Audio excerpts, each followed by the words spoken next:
ಆಲಿಗಳು coat ಮಾಡಿರುವಂಥದ್ದು ಎಷ್ಟು ಅನ್ನುವಂಥದ್ದು ನಾನು ಹೇಳಿದ್ದೀನಿ 2358 ರೂಪಾಯಿ. ಆಲಿ ತಗಲ್ತಾ ಇರುವಂಥದ್ದು 4670 ರೂಪಾಯಿ.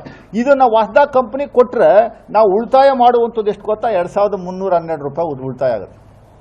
ಲಾಸ್ ಆಗ್ತಾ ಇಲ್ಲ. 39,000 ಕೋಟಿ ಲೂಟಿ ಆಗ್ತಾ ಇಲ್ಲ.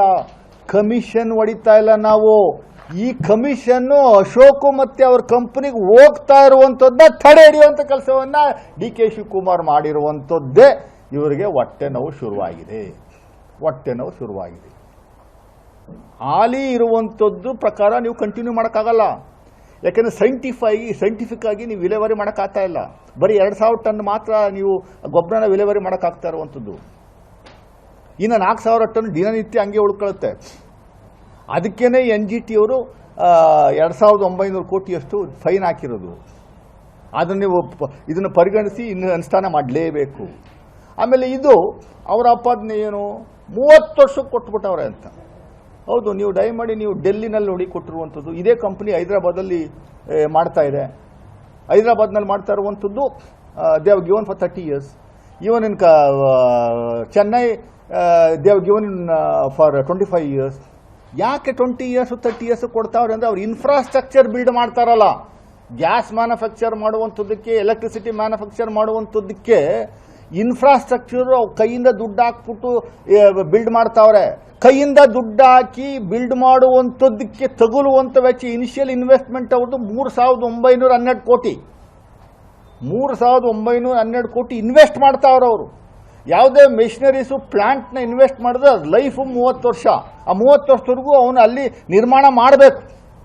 ಸುಮ್ಮನೆ ಏನೋ ಕಸ ತಗೊಂಡೋಗಿ ಅಲ್ಲಿ ಬಿಸಾಕ್ಬಿಟ್ಟು ಆಯಿತು ಅಶೋಕ್ ಅವರೇ ವರ್ಷ ಚೇಂಜ್ ಮಾಡೋಣ,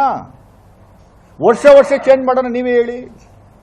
ನೀವು ಹೇಳ್ತಾ ಇರುವಂಥದ್ದು ಏನು? ಹಾಲಿ 1 ಟನ್ಗೆ ಕಸ ಸಂಗ್ರಹಣೆ ಮಾಡುವಂಥದ್ದಕ್ಕೆ ನಾವು ಖರ್ಚು ಮಾಡ್ತಾ ಇರೋದು ಬರೀ 260 ರೂಪಾಯಿ ಅಂತೀರಿ.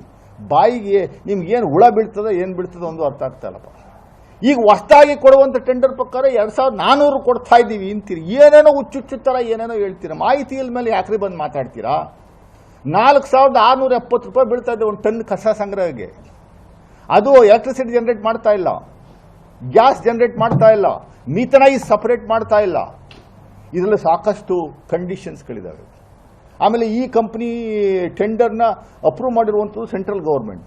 ಸಾಲಿಡ್ ವೇಸ್ಟ್ ಮ್ಯಾನೇಜ್ಮೆಂಟ್ ರೂಲ್ 2026 ಪ್ರಕಾರ ಈ ಕಂಡೀಷನ್ಸ್ ಮೇಲೆ ನಾವು ಮಾಡಬೇಕು solid waste management, environmental protection ಆಧಾರದ ಮೇರೆಗೆ. ನೀವು ಇಲ್ಲದೇ ಇರೋ ಕಥೆಗಳೆಲ್ಲ ಸುಳ್ಳು ಹೇಳ್ತಾ ಇದ್ದೀರಾ. ಅಲ್ಲಿ ಇರುವಂಥ BMCL Bengaluru solid waste management ಲಿಮಿಟೆಡ್ಗೆ ನೀವು ಕಂಟಿನ್ಯೂ ಮಾಡಿದರೆ 30 ವರ್ಷಕ್ಕೆ ಎಷ್ಟು ವೆಚ್ಚ ಆಗ್ತಾ ಇತ್ತು ಅಂತ ನೀವು ಕ್ಯಾಲ್ಕುಲೇಟ್ ಮಾಡಿದ್ರೆ ಎಸ್ಕಲೇಷನ್ ಎಲ್ಲ ಸೇರಿಸ್ಕೊಂಡ್ರೆ 48,000 ಕೋಟಿ ಆಗುತ್ತೆ. 48,000 ಕೋಟಿ ಆಗುತ್ತೆ. ಇವರು ಕೊಟ್ಟಿರುವಂಥ ಪ್ರಕಾರ 39, ಇನ್ನು 10,000 ಕೋಟಿಯಷ್ಟು ನಾವು ಸೇವ್ ಮಾಡ್ತಾ ಇದ್ದೀವಿ. ವರ್ಷಕ್ಕೆ 500ರಿಂದ 600 ಕೋಟಿಯಷ್ಟು ಸೇವ್ ಮಾಡ್ತೀವಿ. ಪಟ್ಟಿ ಮಾಡಿದ್ವಿ, ಎಸ್ಕಲೇಷನ್ ಸೇರಿಸ್ಕೊಂಡು 30 ವರ್ಷಕ್ಕೆ ಪಟ್ಟಿ ಮಾಡಿದ್ದೀವಿ. ನಾವು 100 ವರ್ಷಕ್ಕೆ ಬದುಕ್ತೀವಿ ಅಂತ 100 ವರ್ಷದ ಎಕ್ಸ್ಪೆಂಡಿಚರ್ನ ಇವತ್ತಿನ ಎಕ್ಸ್ಪೆಂಡಿಚರ್ ಆಧಾರದ ಮೇಲೆ 100ನೇ ವರ್ಷಕ್ಕೆ ನಾನು ಕ್ಯಾಲ್ಕುಲೇಟ್ ಮಾಡೋಕ್ಕಾಗಲ್ಲ. ನನಗೆ 60 ವರ್ಷ, ಈಗ 40 ವರ್ಷದ್ದು ಇವತ್ತು ನನಗೆ ಎಕ್ಸ್ಪೆಂಡಿಚರ್ ಏನು ಬರ್ತದೆ ತಿಂಗಳಿಗೆ 50,000 ರೂಪಾಯಿ ಅಂದರೆ 50,000 ಲೆಕ್ಕ ಅಂತಾರೆ 100 ವರ್ಷಕ್ಕೆ ಕ್ಯಾಲ್ಕುಲೇಟ್ ಮಾಡೋಕ್ಕಾಗಲ್ಲ. ಅವತ್ತಿನ ಲೆಕ್ಕನೇ ಬೇರೆ ಇರುತ್ತೆ, ಅವತ್ತಿನ ಎಕ್ಸ್ಪೆಂಡಿಚರ್ ಇರುತ್ತೆ. S,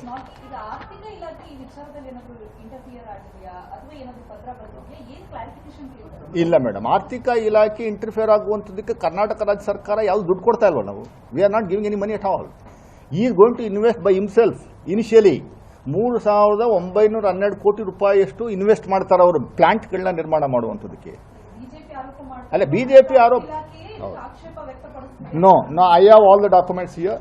if you want I will supply all the documents which is given by all the government. Arthika Ilake has got nothing to do with this. Chief Secretary is the nodal agency chairman. So ಪಾರದರ್ಶಕವಾಗಿ ಮಾಡಿರುವಂಥ ಒಂದು ವ್ಯವಸ್ಥೆ ಇದು. ಬೇಡ ಅಂತಂದರೆ NGTನಲ್ಲಿ fine ಹಾಕುವಂಥದ್ದಕ್ಕೆ avoid ಮಾಡಿಸಿ, ಹೆಂಗೆ continue ಮಾಡುವಂಥದ್ದು ನಮ್ದೇನು ಅಬ್ಜೆಕ್ಷನ್ ಇಲ್ಲ. ಆದರೆ ನೀವು ಕಿಕ್ ಬ್ಯಾಕ್ 10,000 ಕೋಟಿ ಅನ್ನುವಂಥದ್ದು ಯಾವ ಆಧಾರದ ಮೇಲೆ ಹೇಳ್ತಾ ಇದ್ದೀರಿ ಅನ್ನುವಂಥದ್ದು ಹೇಳ್ರಿ ಅಶೋಕ್ ಅವರೇ. ಈ ಕಿಕ್ ಬ್ಯಾಕು ನಿಮಗೆ ಬರ್ತಾ ಇತ್ತಲ್ಲ, ಆಲಿ ಮಾಫಿಯಾ ಜೊತೆ ನೀವು ಸೇರ್ಕೊಂಡಿದ್ರಲ್ಲ ಬಿಜೆಪಿಯವರು ಬೆಂಗಳೂರಲ್ಲಿ, ಆ ಕಿಕ್ ಬ್ಯಾಕ್ ನಿಂತೋಗುತ್ತೀಗ ಅಷ್ಟೇ. ಮುಂದಿನ ದಿನಗಳಲ್ಲಿ MSW ಸೊಲ್ಯೂಷನ್ಸ್ ಕೊಟ್ಟರೆ ಆ ಕಿಕ್ ಬ್ಯಾಕು 100ಕ್ಕೆ 100 ನಿಂತ್ಕೊಂಡು ಹೋಗುತ್ತೆ. ಅದಕ್ಕೋಸ್ಕರ ಹೊಟ್ಟೆ ಹುರ್ಕೊಂಡು ಇವರು ಇದನ್ನು ಹೆಂಗಾದರೂ ಮಾಡಿ ನಿಲ್ಲಿಸಬೇಕು ಅನ್ನುವಂಥ ಉದ್ದೇಶ ಒಂದಾದರೆ, ಎರಡನೇದು ಎಷ್ಟರ ಮಟ್ಟಿಗೆ ಸುಳ್ಳು ಹೇಳ್ತಾರೆ ಅನ್ನುವಂಥದ್ದು ತಲೆ ಮೇಲೆ ನೆತ್ತಿ ಮೇಲೆ ಹೊಡೆದಂಗೆ ಹೇಳ್ತಾರೆ. ಇದು ಪ್ರಾವಿಷನ್ ಇರುವಂಥದ್ದು ಕೊಟ್ಟಿರುವಂಥದ್ದು ಬರೀ 30 ವರ್ಷಕ್ಕಷ್ಟೇ. 30 ವರ್ಷದ ಮೇಲೆ 1 ವರ್ಷನೂ ಎಕ್ಸ್ಟೆನ್ಷನ್ ಮಾಡುವಂಥದ್ದಕ್ಕೆ ಅವಕಾಶ ಇಲ್ಲ.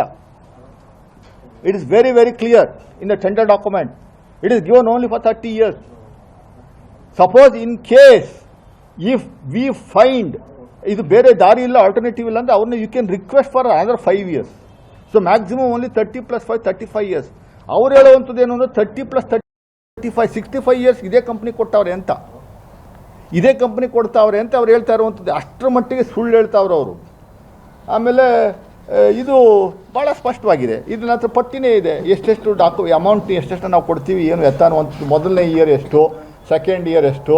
ಈಗ ಮೊದಲನೇ ಇಯರು ಅಕಸ್ಮಾತ್ 2028 ಜಾರಿಗೆ ಬಂದರೆ, 2028ಕ್ಕೆ ಯಾಕೆ ಅಂತಂದರೆ ಈಗ ನಾವು ಅದನ್ನ ಅಪ್ರೂವ್ ಮಾಡಿಕೊಟ್ರೆ ಅವ್ರಿಗೆ 1.5 ವರ್ಷ ಬೇಕು, 2 ವರ್ಷ ಬೇಕು ಅವ್ರ ಪ್ಲಾಂಟ್ಗಳನ್ನೆಲ್ಲ ಹಾಕುವಂಥದ್ದಕ್ಕೆ.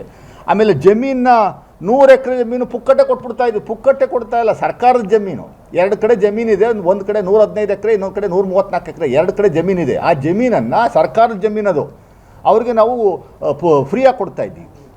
ಆಮೇಲೆ ಅವ್ರು ಹೇಳ್ತಾರೆ 1,500 ಕೋಟಿಯಷ್ಟು ಲೋನ್ ತಗೊಳ್ಳುವಂಥದ್ದಕ್ಕೆ ಅವ್ರಿಗೆ ಪ್ರಾವಿಷನ್ ಮಾಡಿಕೊಟ್ಟವ್ರೆ ಅಂತ. ನಾವು ಪ್ರಾವಿಷನ್ ಮಾಡಿಕೊಟ್ಟಿಲ್ಲ, ನಮ್ಮ ಭೂಮಿ ಅದ್ರ ಮೇಲೆ ಪ್ಲಾಂಟ್ ಹಾಕ್ತವ್ರೆ, ಅದ್ರ ಬೇಸಿಸ್ ಮೇಲೆ ಲೋನ್ ತಗೋತಾವ್ರೆ ಅಷ್ಟೇ. Karnataka government is not going to give any guarantee to anybody at all. ನೋಡಿ ಇಲ್ಲಿ ಅನುಷ್ಠಾನ ಆದರೆ ಮೊದಲನೇ ಇಯರು ಅವರು ಕೊಡ್ತಾ ಇರುವಂಥದ್ದು, ನಾವು ಕೊಡಬೇಕಾಗಿರುವಂಥದ್ದು 593 ಕೋಟಿ, 593 ಕೋಟಿ. 2ನೇ ವರ್ಷ 623 ಕೋಟಿ, 3ನೇ ವರ್ಷ 654 ಕೋಟಿ, 4ನೇ ವರ್ಷ 687 ಕೋಟಿ, 5ನೇ ವರ್ಷ 721. ಅದೇ ಥರ 30 ವರ್ಷಕ್ಕೂ ಎಷ್ಟೆಷ್ಟು ಕೊಡಬೇಕು ಅನ್ನುವಂಥದ್ದು, ಎಷ್ಟೆಷ್ಟು ತಗಲುತ್ತೆ ವೆಚ್ಚ ಅನ್ನುವಂಥದ್ದು ಇದರಲ್ಲಿ ಭಾಳ ಸ್ಪಷ್ಟವಾಗಿದೆ. 30 ವರ್ಷಕ್ಕೆ ಎಷ್ಟಾಗುತ್ತೆ ಅನ್ನುವಂಥದ್ದು ಇದು 39,000 ಕೋಟಿ ಚಿಲ್ಲರೆ ಇದೆ, 39,000 ಕೋಟಿ ಚಿಲ್ಲರೆ ಇದೆ. ಬಟ್ ಅಲ್ಲಿ ನಾವು ಕೊಡ್ತಾ ಇರುವಂಥ ತಗಲುವಂಥ ವೆಚ್ಚ ಬೆಂಗಳೂರಲ್ಲಿ 1,344 ಕೋಟಿ ಆಗ್ತಾ ಇದೆಯಲ್ಲ, ಇದರಲ್ಲಿ ಉಳಿತಾಯ ಇಲ್ವಾ ಲಾಸ್ ಆಗ್ತಾ ಇದೆ ಸರ್ಕಾರಕ್ಕೆ? 539 ಕೋಟಿ ಒಂದು ವರ್ಷಕ್ಕೆ ನಾವು ಕೊಡ್ತಾ ಇದ್ದೀವಿ ಹೊಸಬನಿಗೆ ಅಂದರೆ, ನಾವು ಹಾಲಿ ಕೊಡ್ತಾ ಇರೋ 1,344 ಕೋಟಿ ಎಷ್ಟು ಉಳಿತಾಯ ಆಯಿತು ಮೊದಲನೇ ವರ್ಷ? ಸೆಕೆಂಡ್ ಇಯರ್ ಎಷ್ಟು ಉಳಿತಾಯ ಆಯಿತು? ಥರ್ಡ್ ಇಯರ್ ಎಷ್ಟು ಉಳಿತಾಯ ಆಯಿತು? ಆಮೇಲೆ ಈಗ ನಿರ್ವಹಣೆ ಮಾಡ್ತಾ ಇರುವಂಥದ್ದು ವ್ಯವಸ್ಥೆನೇ ಬೇರೆ, ಅವನು ನಿರ್ವಹಣೆ ಮಾಡುವಂಥ ವ್ಯವಸ್ಥೆನೇ ಬೇರೆ. ಅವನೇ ಅಲ್ಲ, ಡೋರ್ ಟು ಡೋರ್ ಮನೆಯಿಂದ ಕಲೆಕ್ಟ್ ಮಾಡಿ ತಗೊಂಡೋಗಿ ವಿಲೇಮಾರಿ ಮಾಡುವಂಥ ಕೆಲಸ. ಅದು ಬಹಳ ಸ್ಪಷ್ಟವಾಗಿದೆ.